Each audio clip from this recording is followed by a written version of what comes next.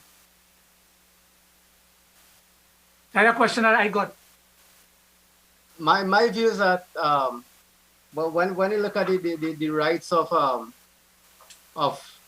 I mean human rights, if it denies someone the right to education, then I don't believe that it should be. But having said that, I also know that there are other precautions that can be taken to avoid being contaminated by COVID and also spreading it. So that if you are not vaccinated, if you social distance, you wash your hands, you sanitize, and you wear a mask, to me, that is safe enough.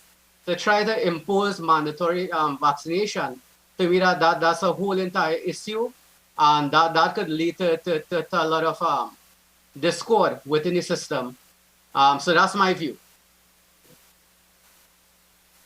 All right, Panishwar, just Jaydev will wrap up, right? But just one thing, people who are speaking of mandatory vaccination for students in primary school, these vaccinations have been there for years.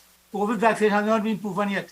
Every year it comes out something new and something new. When it's been proven over years, you can say, yes, mandatory vaccination. But like for measles and mumps and so on, mandatory, they have been proven over many years, yellow fever and so on. But COVID is still evolving. So I'll leave it to Jaydev to wrap up. Panishwar, your final comments. I just wanted to say, I will not say yes or no to mandatory vaccination, but I will say good sense must prevail where vaccinations are concerned. And once parents haven't seen the evidence and you know it is for your child's welfare, and you, as I said, they are cleared medically fit and so on, there are no concerns really. You could check with your doctor, get all information. Vaccination will definitely form a protective layer, an armor around them, just as all the other measures, social distance and wearing of the mask and so on. So I want to thank everyone for joining with us, and Pandit Jaydev ji, continue. So thank you. So I'll just take a minute to wrap up. So this has been our first edition of the Hindu Perspective by the board of Swahari Dharmandal. And the topic has been education. And in particular, we looked at the issue of, COVID-19 in particular, how it has affected attendance, what are the views of parents, what are the realities that we experience and that we are seeing both in government school and also at our school in particular, the Swaha school. Some of the highlights was the measures that the Swaha Hindu College has put in place under the leadership of Pandit Ishwar. The engagement with the various stakeholders to ensure that the health and safety of the students are paramount in this pandemic. And most importantly, the fact that in spite of what is taking place, that the Swaha Hindu College has seen growth and progress, which is a credit to both the staff and the principal and to the parents. So overall, I think we had some wonderful discussions, and throughout the discussion, we had a lot of WhatsApp message. And as I said, we looked at the messages and we just tried to collate them and try to present one point. It is impossible for us to read all of the messages, but over the weeks, of course, you'll have your opportunity to call into the program and to continue sending a message. So this is the end of our program. We thank you for your viewership, and we look forward to seeing you on next week's program. And remember, tonight at 7 p.m., Saturday at 10 a.m., you can view this program again. Thank you, and Sitaram. Sitaram.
Radhe Radhe Krishna Radhe Radhe Krishna Radhe Radhe Krishna अधरम